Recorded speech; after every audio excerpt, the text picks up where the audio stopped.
오늘 본문은 요한일서 1장 1절부터 9절입니다. 다 같이 함께 읽도록 하겠습니다. 시작. 태초부터 있는 생명의 말씀에 관하여는 우리가 들은 바요, 눈으로 본 바요, 자세히 보고 우리의 손으로 만진 바라. 이 생명이 나타내신 바 된지라. 이 영원한 생명을 우리가 보았고 증언하여 너희에게 전하노니 이는 아버지와 함께 계시다가 우리에게 나타난 바 되신 이시니라. 우리가 보고 들은 바를 너희에게도 전함은 너희로 우리와 사귐이 있게 하려 함이니 우리의 사귐은 아버지와 그의 아들 예수 그리스도와 더불어 누리니라. 우리가 이것을 쓰면 우리의 기쁨이 충만하게 하려 함이라. 우리가 그에게서 듣고 너희에게 전하는 소식은 이것이니 곧 하나님은 빛이시라. 그에게는 어두움이 조금도 없으시다는 것이니라. 만일 우리가 하나님과 사귐이 있다 하고 어둠에 행하면 거짓말을 하고 진리를 행하지 아니함이거니와 그가 빛 가운데 계신 것 같이 우리도 빛 가운데 행하면 우리가 서로 사귐이 있고 그 아들 예수의 피가 우리를 모든 죄에서 깨끗하게 하실 것이요. 만일 우리가 죄가 없다고 말하면 스스로 속이고 또 진리가 우리 속에 있지 아니할 것이요. 만일 우리가 우리 죄를 자백하면 그는 미쁘시고 의로우사 우리 죄를 사하시며 우리를 모든 불의에서 깨끗하게 하실 것이요. 아멘. 오늘은 본문을 중심으로 해서 하나님과 교제하는 삶, 하나님과 교제하는 삶이라는 제목으로 하나님 말씀을 나누기를 원합니다. 하나님의 형상대로 창조된 사람들, 그 가운데 특히 우리 성도들은 마땅히 하나님과 교제하면서 살아가야 합니다. 하나님과의 교제를 통해서 우리는 하나님께 영광을 돌리기도 하고 또 이 세상을 살아갈 때 필요한 것들을 우리가 공급을 받기도 하기 때문입니다. 그러나 성도들 가운데서 말로는 하나님과 교제를 한다라고 하지만 하나님이 아닌 다른 것, 즉 실제로는 세상의 물질이나 권력 또는 명예와 교제를 하는 자들이 참 많이 있습니다. 따라서 저와 여러분들이 성도로서 하나님과 참된 교제를 나누며 살아가는 삶은 그리고 그러기 위해서 오늘 본문에서 알려주시는 교훈은 우리가 잘 기억해야 될 내용들입니다. 첫 번째로 우리는 성육신하신 예수님을 알고 믿어야 한다라고 본문은 말하고 있습니다. 본문 1절부터 4절을 보면 태초부터 있는 생명의 말씀에 관하여는 우리가 들은 바요, 눈으로 본 바요, 자세히 보고 우리의 손으로 만진 바라. 이 생명이 나타내신 바 된지라. 이 영원한 생명을 우리가 보았고 증언하여 너희에게 전하노니 이는 아버지와 함께 계시다가 우리에게 나타내신 바 된 이시니라. 우리가 보고 들은 바를 너희에게도 전함은 너희로 우리와 사귐이 있게 하려 함이니 우리의 사귐은 아버지와 그의 아들 예수 그리스도와 더불어 누리니라. 우리가 이것을 쓰면 우리의 기쁨이 충만하게 하려 함이라 라고 했습니다. 사도 요한이 있을 당시에는 비성경적인 주장을 하는 거짓 교사들이 정말 횡행하던 그런 때였습니다. 소위 영지주의자라고 불렸던 이들은 육은 악하고 영은 선하다라고 주장하면서 예수님이 이 땅에 육신으로 오셨다라는 것을 인정하지 않았습니다. 육은 악한 것이기 때문에 거룩하신 하나님이 이 육을 입고 이 땅에 오실 수 있는 일은, 즉 성육신은 있을 수 없는 일이다 라고 주장했던 것이었습니다. 그래서 그들은 가현설을 주장했습니다.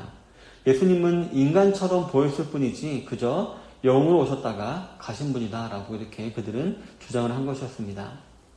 그렇기 때문에 사도 요한은 이들을 반박하기 위해서 1절에서 이렇게 말을 합니다. 1절에서 자신은 예수님의 제자로서 성육신하신 예수님을 직접 보고 만져보았으며 또 성육신하신 예수님 말씀을 직접 들었다라고 이렇게 증언을 하고 있는 것입니다. 그리고 이처럼 예수님께서 사람의 몸을 입고 오신 이유는 하나님과 우리 가운데 사귐이 있게 하려 위함이었다라고 말을 하고 있습니다. 죄로 인하여 하나님과의 교제가 단절되어 있는 죄인들로 하여금 하나님과의 사귐, 즉 교제를 가능하도록 하기 위해서 중보자 역할로 예수님이 이 땅에 오셨다는 것입니다. 이 사실이 만약 더 중요한 이유는 뭐냐면은 만약 예수님께서 영으로만 오셨다면은 그분이 저와 여러분들을 구원하기 위하여서 당하신 모든 고난과 십자가 죽음은 다 예수님께서 아프고 죽은 척 연기를 하셨다라는 것이 되는 것이고, 이러한 가짜 대속은 저와 여러분들의 구원과는 아무런 상관이 없게 되는 것이기 때문이었습니다. 따라서 예수님의 성육신은 참 중요한 것이었습니다. 성도 여러분, 사절에 기록되어 있듯이 하나님과 교제하는 삶을 살고 그로 인한 기쁨이 충만한 삶을 살기 위해서는 우선적으로 저와 여러분들을 위해서 성육신하셔서 중보자 대신 예수님에 대한 확실한 지식과 신뢰가 있어야 합니다. 그리고 그분과의 지속적인 사귐으로 인해서 우리는 큰 기쁨을 누리며 살아가야 하는 것입니다. 단지 머릿속으로만 생각하는 그런 믿음이 아니라 체험하고 경험한 예수님, 즉 자신의 삶 가운데 성육신하신 예수님으로 인해 하나님과의 진정한 교제가 넘치는 우리 모든 성도님들이 되시기를 바랍니다. 두 번째로 하나님과 교제하는 참된 삶을 살기 위해서는 우리가 빛 가운데 행할 수 있어야 됩니다. 본문 5절부터 7절을 보면 우리가 그에게서 듣고 너희에게 전하는 소식은 이것이니 곧 하나님은 빛이시라. 그에게는 어두움이 조금도 없으시다는 것이니라.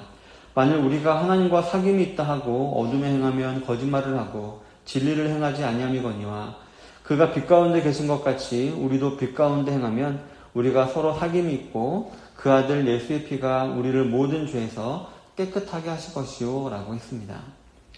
본문에 기록되어 있듯이 하나님은 빛이시며 그에게는 어둠이 조금도 없으십니다. 그러므로 성육신하신 예수님 안에서 하나님과 교제하게 된 성도는 마땅히 빛이신 하나님 안에서, 즉 빛 가운데서 행할 수 있어야 합니다. 만일 하나님과 교제하는 자라고 말하면서 어두운 가운데 행하는 것을 즐겨하는 자가 있다면 그 사람은 하나님과 교제를 하지도 않으면서 교제한다고 거짓말하는 자가 되는 것에 불과한 것입니다. 성도 여러분, 잘 아시다시피 빛이 있는 곳에는 어둠이 있을 수가 없습니다. 하나님은 세상을 창조하실 때 흑암, 공허, 혼돈의 세상에 먼저 빛이 있으라 라고 말씀하셨고 그때 흑암은 광명으로, 공허는 충실로, 혼돈은 질서로 변화가 된 것입니다. 곧 하나님으로부터 보시기에 좋았다라고 인정받을 정도로 놀라운 변화가 일어났던 것이었습니다. 성도 여러분, 하나님께서 예수 그리스도로 말미암아 하나님과 교제를 하게 된 저와 여러분들의 마음 가운데 하나님께서는 자신의 영광을 아는 빛을 비추어 주셨습니다. 그러므로 구원받은 성도들의 심령은 하나님의 영광을 아는 빛으로 말미암아 결코 공허할 수도 없고 또 무질서할 수도 없고 더 이상 흑암에 사로잡힐 수도 없습니다. 왜냐하면 일반적으로 빛이 있는 곳에는 결실이 있고 살균이 되어 깨끗하게 되는 일도 있고 뜨거워지기도 하고 또 비타민 D 같은 것으로 인하여서 우리 몸에 이렇게 영양분으로 인해서 기쁨도 있게 되듯이 영적으로도 하나님의 빛이 우리에게 비칠 때에 자연스럽게 우리 안에 있는 어두움과 죄악과 두려움과 사악함은 다 사라지고 성령의 열매와 거룩과 뜨거움과 기쁨이 생기게 되어 있는 것입니다. 성도 여러분, 이러한 결실하는 삶, 또 거룩한 삶, 뜨거운 삶, 기쁨의 삶을 살기 위하여 하나님이 비춰주시는 이 빛 가운데로 행하시는 모든 성도님들이 되시기를 바랍니다. 그리고 제가 믿기로 구약시대가 아닌 현대에는 하나님의 빛은 오직 말씀을 통해서만 비춥니다. 우리가 말씀을 읽고 듣고 순종할 때에만 우리가 그 빛 가운데로 행할 수가 있게 되는 것입니다. 그렇다면 이렇게 우리가 성경을 따라 살아가려고 노력하는 것은 우리 성도를 어떤 방법으로 빛 가운데로 행하도록 하게 만드는 것일까요? 바로 세 번째로 죄를 회개하게 함으로 우리를 빛 가운데 행하게 합니다. 본문 8절 9절에 보면 만일 우리가 죄 없다고 말하면 스스로 속이고 또 진리가 우리 속에 있지 아니할 것이요 만일 우리가 우리 죄를 자백하면 그는 미쁘시고 의로우사 우리 죄를 사하시며 우리를 모든 불의에서 깨끗하게 하실 것이요 라고 했습니다. 우리는 중보자 대신 예수님의 사역으로 말미암아 구원을 받아 의인이 되었습니다. 그래서 우리는 이제 죄와 상관없는 자들, 즉 죄를 지을 수 없는 자들이 된 것입니다. 그런데 참 이런 정말 벌어질 수 없는 일이 벌어지고 있는 것이 있다면 바로 이러한 의인된 우리 안에 죄가 내주하고 있다는 것입니다. 구주이신 예수님을 믿음으로 죄사함을 받아 구원을 받아 하나님과 교제하고 있다라고 믿는 성도들, 그리고 매일 성경을 따라 살아가며 빛 가운데 행하려고 노력하는 성도들에게도 연약한 죄된 모습이 있는 것입니다. 그리고 이렇게 부조리한 자들이 저와 여러분들이라는 사실은 또 우리가 하나님과 교제를 할 때에만 알 수 있는 것이기도 합니다. 즉 말씀의 빛이 우리 안에 비춰지면 우리 안에 있던 죄들이 하나하나 이렇게 드러나게 되는 것입니다. 그리고 그러한 죄들이 발견되어지면 성령님의 역할로 인하여서 우리는 그 죄를 혐오하게 됩니다. 그리고 그 죄를 없이 하고자 합니다. 그런데 또 동시에 깨닫게 되는 것은 내 안에 이런 죄가 있는데 내 힘으로는 이 죄를 내가 없앨 수가 없구나라는 것도 알게 됩니다. 그래서 그때 성도들은 자연스럽게 자기가 그 죄를 해결하려 하지 아니하고 하나님께 기도를 하게 되어 있습니다. 즉 하나님께 모든 것을 맡겨드리는 회개 기도를 하게 되어 있는 것입니다. 그러면 오늘 본문도 기록하고 있듯이 하나님께서는 그때 우리의 죄를 이렇게 지적하시면서 또 그럴 줄 알았다 이런 식으로 말씀하시는 것이 아니라 하나님은 그저 미쁘시고 의로우사 우리를 모든 불의에서 깨끗하게 하신다라고 기록하고 있습니다. 그래서 어떤 목사님은 이러한 회개를 하나님의 은혜의 방편으로 보고 회개하기를 기뻐해야 한다라고 말하기도 했습니다. 왜냐하면 회개하게 하신 것은 바로 우리를 받아주시겠다라는 하나님의 뜻이 되는 것이기 때문입니다. 성도 여러분, 이처럼 회개는 우리로 하여금 부끄럽게 만들고 힘들게 만드는 것이 아니라 오히려 우리에게 은혜를 주는 것인데, 근데 우리 삶 가운데에는 이런 회개가 얼마나 희귀한지 모릅니다. 말로는 회개를 한다라고는 하지만 전혀 바뀌지 않는 삶을 보면 저부터도 참 내가 진실로 회개한 것이 맞나라는 의문이 들기도 하는 것입니다. 이는 우리가 단지 우리 생각으로 또는 우리가 일반적으로 알고 있는 도덕적 차원에서만 회개를 했기 때문일 수도 있습니다. 또한 매번 비슷비슷한 내용으로 회개를 하다 보니 회개를 하지 않았는데도 불구하고 마치 회개한 것처럼 착각하는 경우도 있는 것입니다. 즉 우리는 우리 가운데 죄가 없다고 생각하며 우리 자신을 스스로 속이고 그로 인해 진리가 우리 속에 있지 않는 상태, 즉 예수님과 동행하지 않는 경우가 있는 것입니다.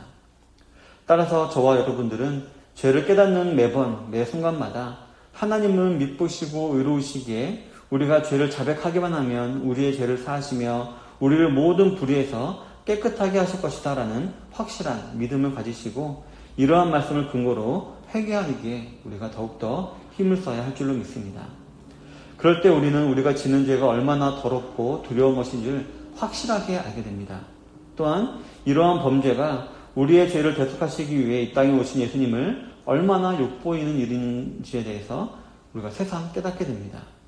그때 우리는 다시는 그러한 죄를 짓지 않기 위해 우리의 몸을 쳐서 복종시키며 훈련시키게 되어 있는 것입니다.